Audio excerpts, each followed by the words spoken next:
eNCA's Leigh-Anne Jansen is in the Outeniqua Disaster Management Center and joins us now. The death toll standing at 8 and evacuations, of course, continuing, Leigh-Anne. But the good news we hear is that the fires have now been largely contained by the men behind you. Hi, Vuyo. Well, I'll give you an update on that. Now, I just want to show you the brave men and women in yellow standing behind me. They're from Working on Fire, and they're part of the some 600 firefighters on the ground battling these fires since last Monday.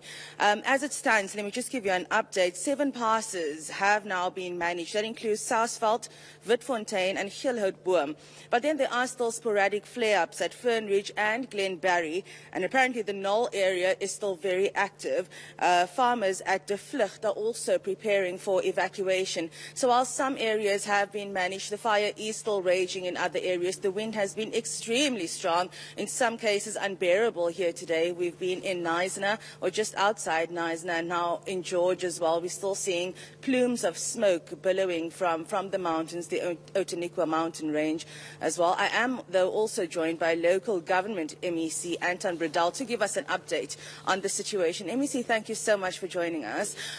You've been around George and Knysna today. What is the latest on the raging fault fires? Well, currently it seems like we're getting it under control. The fire stretches over 60,000 hectares, so it's very difficult. We're very thankful to the brave men and women on the ground. We've got also 5 water bombers in the air, but there's 3 active lines that we need to get under control. So the team will monitor it through the night. As we stand here, there's a technical team planning for tonight. There's sporadic flare-ups, obviously, because of the wind. So this is not over yet. If the wind direction change, we can be still in trouble.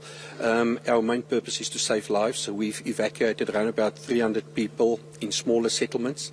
We know it's uncomfortable and we will try and get them back in their homes as soon as possible.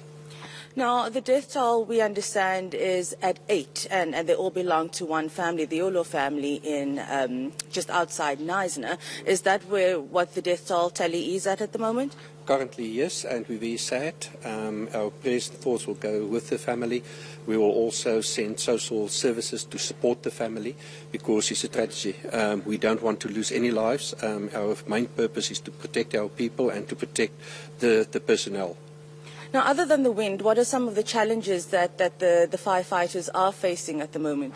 Communication is a problem in these mountainous areas. The terrain is a big problem, and then they work in vegetation that's 45 years old, so it's very tough. And what kind of support is provincial government giving to the firefighters and the communities at large? Well, we bring in whatever we've got. We've got the Minister of Health here today to also look at our hospital system, our clinics. I'm in constant contact with the Premier, looking at declaring a provincial disaster, because after this fire we need to stabilise these mountain peaks. We've learned some valuable lessons in Knysna, and then Minister Albert Fritz will visit tomorrow because of social services needs to step up and help and support the people. Obviously donations will be welcome, but people must monitor the website of the George municipality because we need to see to it that the donations we get to the rightful people. Thank you so much for your time.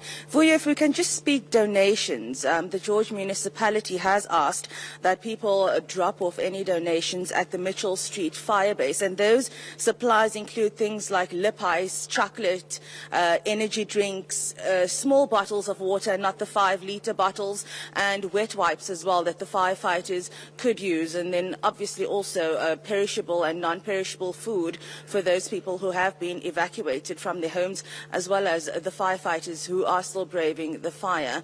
Now, earlier we spoke with Acting Environmental Affairs Minister Derek Hanekom, who described the situation as horrendous, and he said the only help they can pray for is that the heavens open up and the rains come and the wind subsides. Well, we have to see what that situation is going to be overnight, but as it stands, the wind is gusting out here.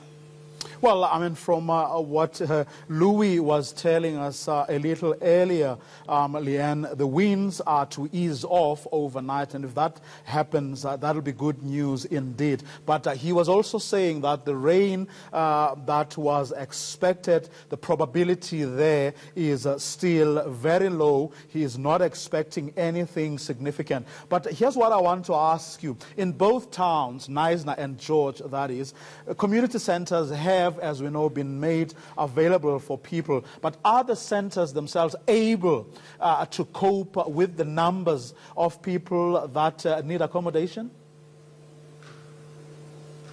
From what we've seen today, it seems that they are coping. One food retailer had set up a mobile food truck for people at a hall in Karatara, where we were at earlier. So for now, it seems that they are coping. If I can just ask my cameraman Zay to pan a bit, you'd see over here at the stadium as well, there are mattresses and comforters and pillows set up for the firefighters. So for now, in that regard, everything seems to be under control. But as you said earlier, the rain doesn't seem to be on its way to this area. We expected the rain overnight and this morning. There was some light showers earlier this afternoon, but that's about it for now. I know that the firefighters are praying for a massive downpour to help them in their quest to quell these fires.